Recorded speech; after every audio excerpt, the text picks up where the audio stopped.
There are about 2,200,000,000 Christians on this earth. 1,800,000,000 Muslims. About 1 billion Hindu. 500 million Buddhists. And they say 15 million Jews. I think there's more than that in other religions. But we notice a trend in those other religions. For the first time in the history of Norway, there are more atheists than Christians. 39% of the people in Norway are atheists. In UK, from 1960 until now, over 10,000 churches have been closed. And they say by 2020, another 4,000 churches in UK will be closed. The experts believe that in the year 2070, Islam will become the most populated religion in the world. It's a fact that many churches have been closed down only to be purchased by Muslims to open up masjids. Synagogues closed down only to be turned into masjids. It's all over in Europe, all over in America. Let me share this with you. Sweden, 4,515,000 atheists. 46% of the population atheists. Netherlands, 6,769,000 atheists. 40% of the population atheists. United Kingdom, 25,920,000 atheists. 40% of the population atheists. Germany, 30,855,000 atheists. 38% of the population atheists. Japan, 58,342,000 atheists. 46% of the population atheists. China, 1,029,000,000 atheists. 75% of the population atheists. But we ain't worried. You say churches are closing down, we're building masjids. You saying synagogues are being closed, we're building masjids. Never forget what the Prophet, peace and blessing be upon him, said. You will follow those who came before you step by step and inch by inch, so that if they crawled in the hole of a lizard, you'll fall right behind. I'm concerned about this going on.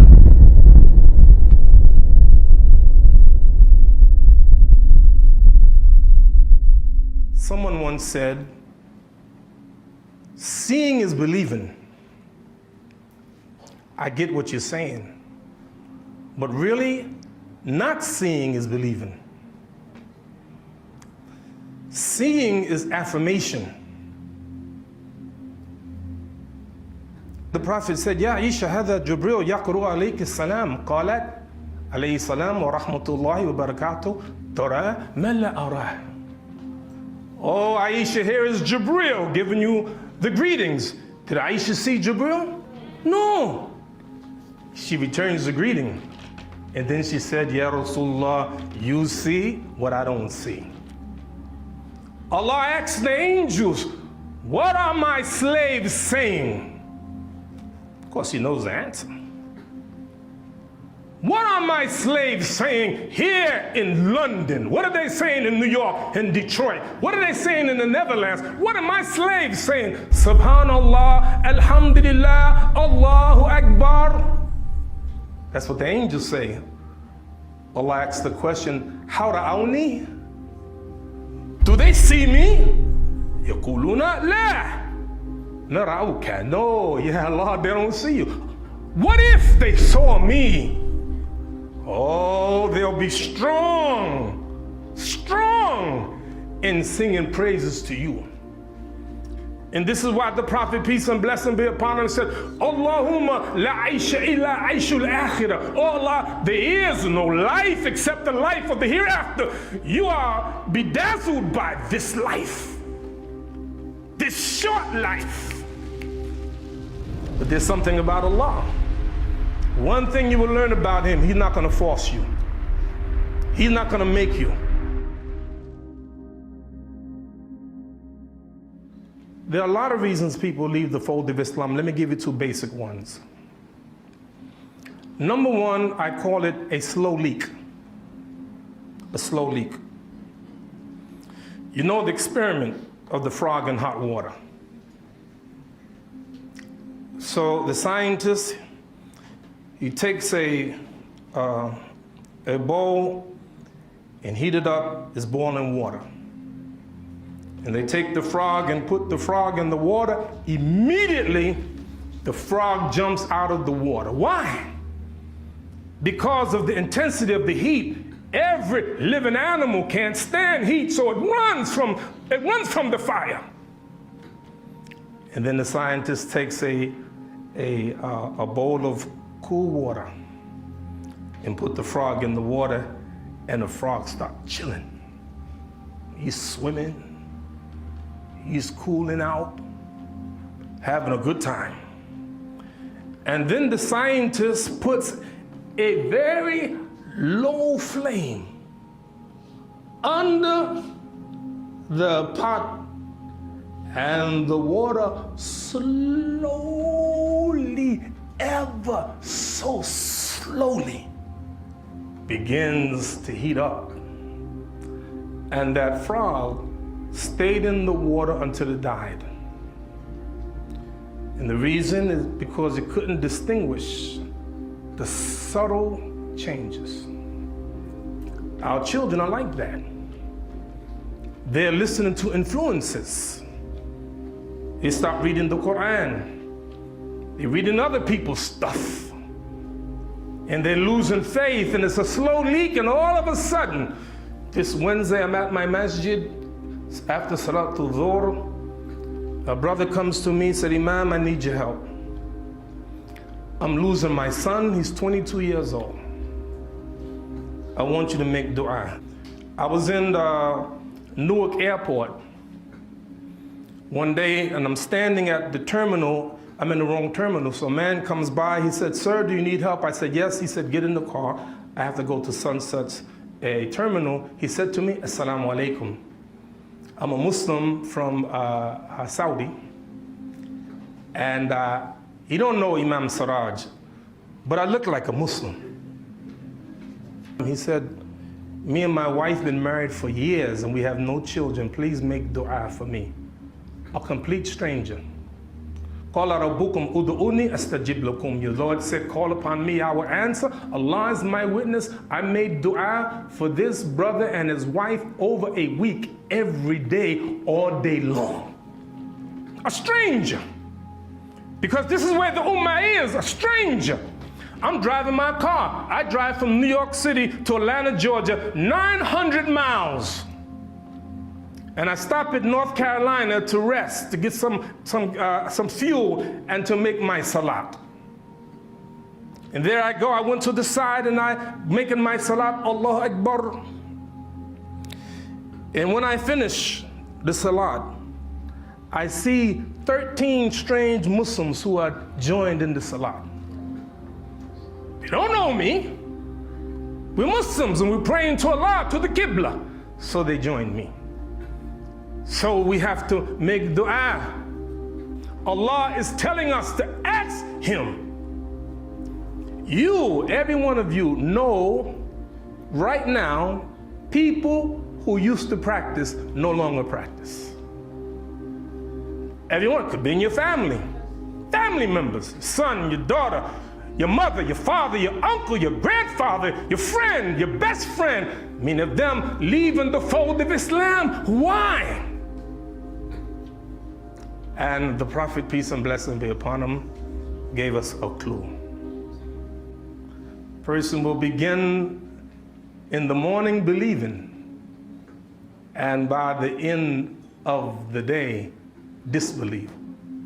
Person believe at night, and by the morning they disbelieve. What is it? It's not a slow leak, it's a blowout.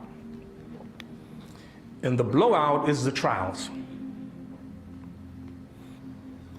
You see, these tests will reveal. You can be an imam, you can be an alim, you can be this and you can be that.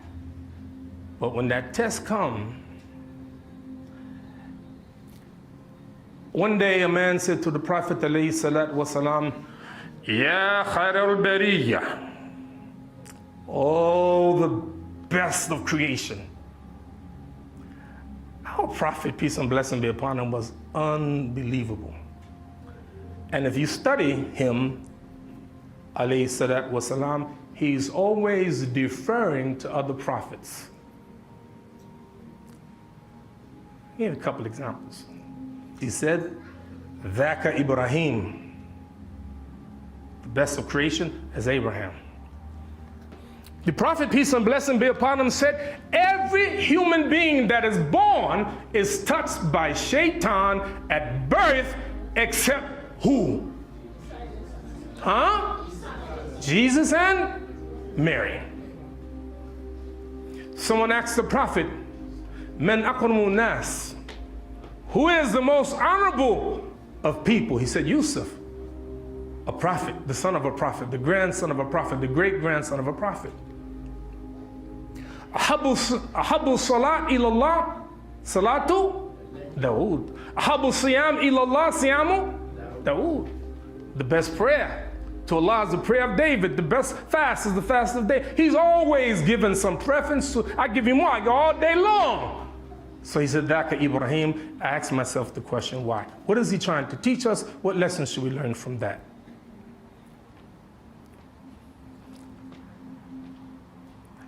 Shabir, in the Bible, is a verse very similar to the Quran.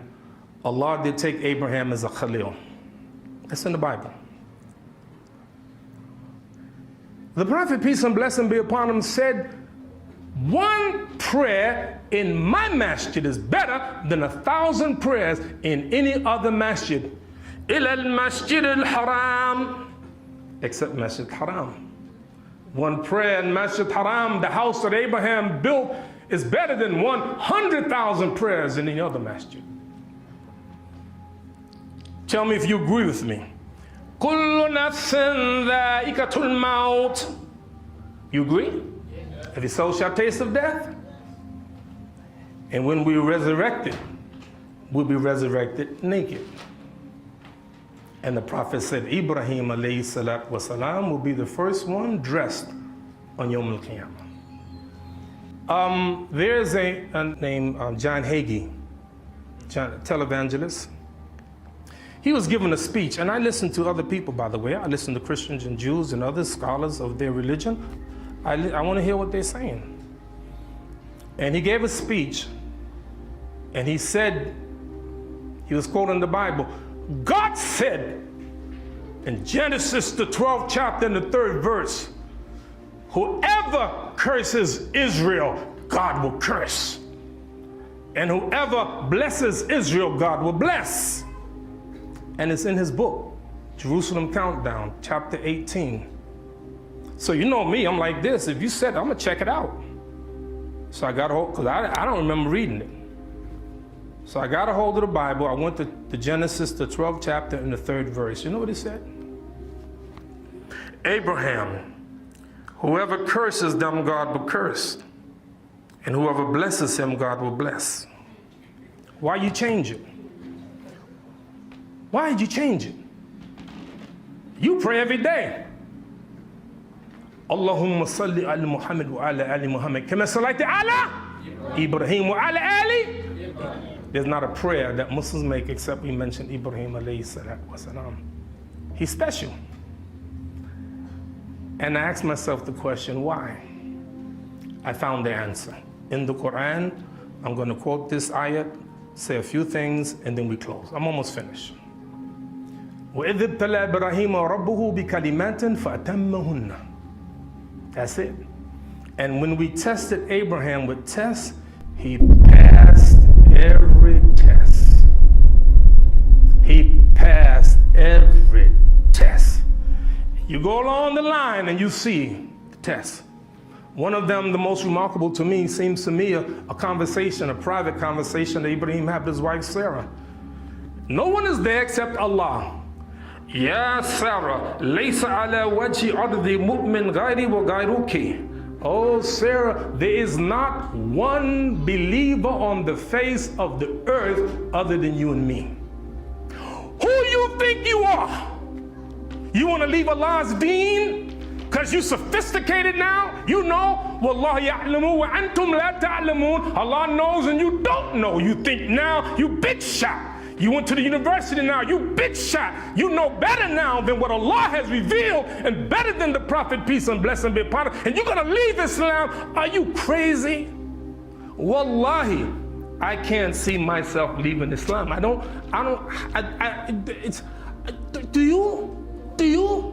Do you see yourself leaving Islam? How is it possible?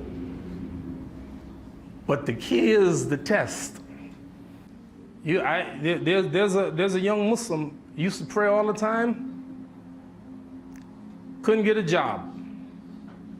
Allah blessed him with a job, he stopped praying. It's a test. So brothers and sisters, every day we're going to be tested. Don't lose your faith. Do you know that every once in a while when you read the Quran and the Sunnah, you will see that the people in Jannah can see the people in hell, and the people in hell can see the people in Jannah. A lot of examples, I give you one. The Muslims will look down in hellfire and recognize the people in the hellfire. Oh Allah, our brothers, they used to fast with us, they used to pray with us, they made Hajj with us. Now I'm saying, I know what Allah gonna say. You don't know what they did after that. But instead of Allah saying that, when the believers made calling on Allah, Allah said, "Akhriju minha man araftum." Take out of the hellfire all that you recognize. You see, we don't know Allah. We think we know Him, we don't know Him. So we ask Allah to forgive us our sins, save us and our family from the fire.